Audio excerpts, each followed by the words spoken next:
Perkenalkan, nama saya Taufik Rohman, NIM 67 2019 Di sini saya akan menjelaskan materi tentang RSNA. Yang pertama adalah OSPF atau disebut dengan Open Source Pathways. Adalah sebuah protokol routing otomatis dynamic routing yang mampu menjaga, mengatur, dan mendistribusikan informasi routing antar network mengikuti setiap perubahan jaringan secara dinamis. Pada OSPF dikenal sebuah istilah Autonomous System atau AS, yaitu sebuah gabungan dari beberapa jaringan yang sifatnya routing dan memiliki kesamaan metode serta polis pengaturan network, yang semuanya dapat dikendalikan oleh network administrator, dan memang kebanyakan fitur ini digunakan untuk manajemen dalam skala jaringan yang sangat besar. Oleh karena itu, untuk mempermudah penambahan informasi routing dan meminimalisir kesalahan distribusi informasi routing, maka OSPF bisa menjadi sebuah solusi. Cara kerja OSPF. Berikut adalah sedikit gambaran mengenai prinsip kerja dari OSPF. Yang pertama adalah setiap router membuat link state packet atau LSP. Kemudian LSP didistribusikan ke semua neighbor menggunakan link state advertisement atau LSA tipe 1 dan menentukan DR dan BDR dalam satu area. Kemudian masing-masing router menghitung jalur terpendek shortest path ke semua neighbor berdasarkan cost routing. Selanjutnya, jika ada perbedaan atau perubahan tabel routing, router akan mengirimkan LSP ke DR dan BDR melalui alamat multicast 224.0.0.6. Kemudian LSP akan didistribusikan oleh DR ke router neighbor lain dalam satu area, sehingga semua router neighbor akan melakukan perhitungan ulang jalur terpendek. Konfigurasi OSPF Backbone Area. OSPF merupakan protokol routing yang menggunakan konsep hierarki routing. Dengan kata lain, OSPF membagi jaringan menjadi beberapa tingkatan. Ini diwujudkan dengan menggunakan sistem pengelompokan, yaitu area. OSPF memiliki beberapa tipe area, diantaranya yang pertama backbone area 0 atau area ID 0.0.0.0, kemudian standar atau default area, kemudian stop area, kemudian not so stopy area. Selanjutnya ACL. ACL pada dasarnya adalah seperangkat aturan yang mengawasi lalu lintas yang adalah masuk dan keluar dari sana. Ia akan membandingkannya dengan satu set pernyataan yang ditentukan. Sekarang kita juga harus mencatat bahwa ACL adalah salah satu komponen paling mendasar dalam keamanan jaringan. Selain itu, ACL dan firewall stateless pada dasarnya adalah hal yang sama, dalam arti hanya membatasi, memblokir, atau mengizinkan semua paket yang mengalir dari sumber ke tujuan akhir. Ketika sampai di mana ACL biasanya ditemukan, kita dapat mengatakan dengan pasti bahwa router atau firewall. Namun, pengguna dapat mengonfigurasi ACL untuk berjalan di perangkat yang berjalan di dalam atau di jaringan. Alasan penggunaan ACL adalah untuk tujuan memberikan keamanan pada suatu jaringan. Jika ACL tidak dimainkan, maka segala bentuk lalu lintas diperbolehkan masuk atau keluar, dan ini adalah hal yang buruk karena lalu lintas yang tidak diinginkan dan berbahaya dapat menyedot. Jika menyangkut peningkatan keamanan dengan ACL, pengguna dapat memilih untuk menolak pembaruan peraturan tertentu atau memberikan kontrol arus lalu lintas. Misalnya,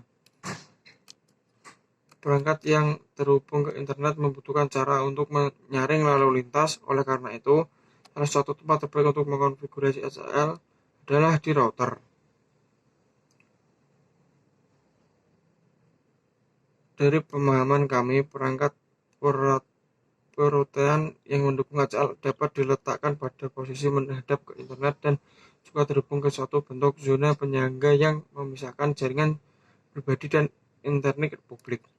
Selanjutnya, ada opsi untuk mengonfigurasikan ACL agar dapat melindungi dari port tertentu, misalnya TCP atau UDP. Apa saja jenis ACL yang berbeda? Ada dua jenis ACL sejauh yang kami ketahui, dan itu adalah daftar akses standar dan daftar akses yang diperluas. Mari kita jelaskan tentang apa ini. Standard Access List, Extended Access List. Standard Access List.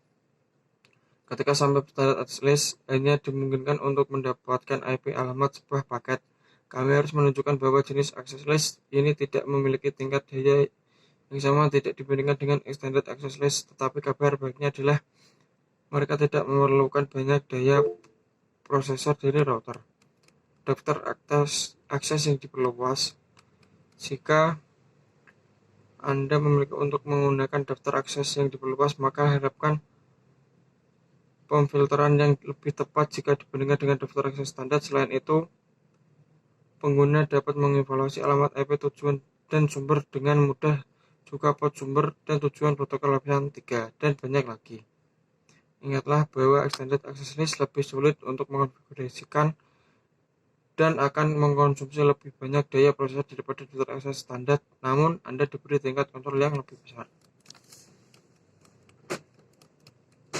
Kemudian NAT atau yang disebut dengan Network Address Translation adalah sebuah proses di mana perangkat jaringan seperti firewall dan router memberikan alamat publik ke satu atau beberapa komputer di dalam jaringan pribadi.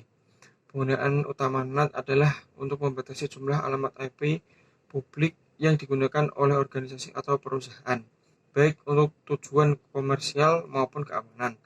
Proses NAT sendiri adalah sebenarnya cukup sederhana. Low Golden Friend, intinya alamat IP lokal akan diterjemahkan ke dalam alamat IP global untuk menyediakan akses ke host lokal. Selain itu, NAT juga melakukan terjemahan nomor port dengan cara mengatasi nomor host dengan nomor port lain pada paket yang akan dikirim ke tujuan. Network Address Translation atau NAT membatasi jumlah alamat IP pribadi di internet dengan mengaktifkan dan menerjemahkan ke alamat IP yang tidak terdaftar online. Sebelum NAT meneruskan paket antara jaringan yang terhubung, NAT menerjemahkan alamat jaringan internal pribadi menjadi alamat yang legal dan unik secara global. Nah, umumnya pada sebuah konfigurasi NAT, ada satu alamat IP publik yang digunakan oleh seluruh jaringan lokal untuk mengakses internet secara lebih efektif dan juga aman. Selain memungkinkan perangkat pribadi mengakses internet menggunakan alamat IP publik, Network Address Translation juga mempunyai banyak kegunaan lain. Golden Friend. Pada beberapa jaringan, terdapat server yang bertindak sebagai server web dan memerlukan akses internet. Server ini nantinya diberi alamat IP publik yang bisa diakses siapa saja. Untuk menjaga keamanan jaringan web server tersebut adalah Anda menerapkan lapisan keamanan seperti memasang firewall atau menentukan port mana yang dapat diakses pada alamat tersebut. Nah, di sini NAT memungkinkan admin jaringan tersebut untuk mengarahkan trafik jaringan dan juga mengakses lain banyak port sambil membatasi akses di firewall. Jenis Network Address Translation. Saat ini ada beberapa jenis NAT yang berbeda. Orang-orang menggunakan tiap jenis untuk alasan yang berbeda, tetapi semua masih berfungsi sebagai NAT. Berikut adalah penjelasannya. Yang pertama adalah PAT atau Port Address Translation adalah salah satu jenis Network Address Translation yang dinamis, namun PAT juga menghubungkan beberapa alamat IP lokal ke alamat IP tunggal. Yang kedua adalah Static NAT. Static NAT adalah jenis Network Address Translation yang menerjemahkan semua alamat IP pribadi menjadi alamat publik meskipun alamat tersebut belum terdaftarkan. Yang ketiga adalah Dynamic NAT. Salah satu jenis address translation yang lebih aman adalah Dynamic NAT. Pada sistem ini, setiap alamat IP akan melalui proses dinamis sebelum diterjemahkan ke alamat IP publik. Cara kerja NAT. Network Address Translation memungkinkan satu perangkat seperti firewall atau router untuk bertindak sebagai jembatan antara jaringan publik dan jaringan pribadi. NAT memungkinkan satu atau beberapa perangkat diwakili oleh satu alamat IP unik saat melakukan sesuatu di luar jaringan lokal mengakses internet. Contohnya, cara kerjanya sebenarnya cukup sederhana. Saat permintaan tiba di alamat IP publik dan pot mengirimkan permintaan tersebut ke tujuan tanpa menggunakan alamat pribadi. Kemudian CDP dan LLDP. Neighbor Discovery berfungsi untuk melihat perangkat-perangkat tetangganya. Terdapat dua protokol untuk neighbor discovery, yaitu yang pertama CDP, Cisco Discovery Protocol. CDP adalah Cisco Proprietary Layer 2 yang dikembangkan Cisco untuk melakukan share informasi kepada device Cisco lainnya yang terkoneksi langsung. Yang kedua, LLDP, Link Layer Discovery Protocol. LLDP adalah protokol open standard yang digunakan untuk mengenali device lain yang terkoneksi secara langsung. Pengertiannya sebenarnya sama, hanya perbedaannya jika CDP adalah milik Cisco dan hanya bisa running antar perangkat Cisco, sedangkan LLDP adalah protokol open, jadi bisa semua jenis vendor perangkat menggunakannya. CDP Cisco Discovery Protocol.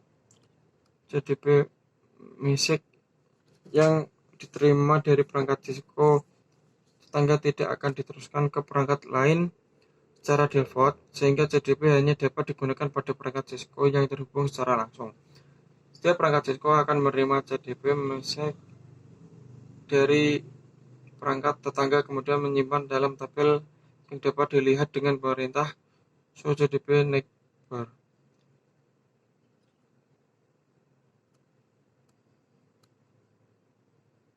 Perangkat Cisco mengirim CDP MISIC ke Multicast Destination Address.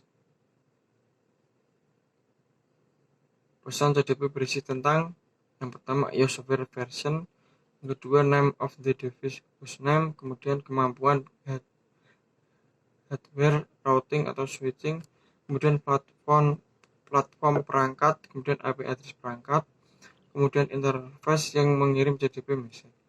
Selanjutnya ada NTP, Network Time Protocol atau NTP adalah sebuah protokol yang digunakan untuk pengsinkronan waktu di dalam sebuah jaringan, bisa pada jaringan LAN (Local Area Network) maupun pada jaringan internet, dan untuk sinkronisasi jam-jam sistem komputer di atas paket switching variabel latensi jaringan data. Proses sinkronisasi ini dilakukan di dalam jalur komunikasi data yang biasanya menggunakan protokol komunikasi TCP/IP, sehingga proses ini sendiri dapat dilihat sebagai proses komunikasi data yang hanya melakukan pertukaran paket-paket data saja. NTP menggunakan port komunikasi UDP nomor 123. NTP Network Time Protocol merupakan sebuah protokol yang digunakan untuk mensinkronkan waktu antar komputer.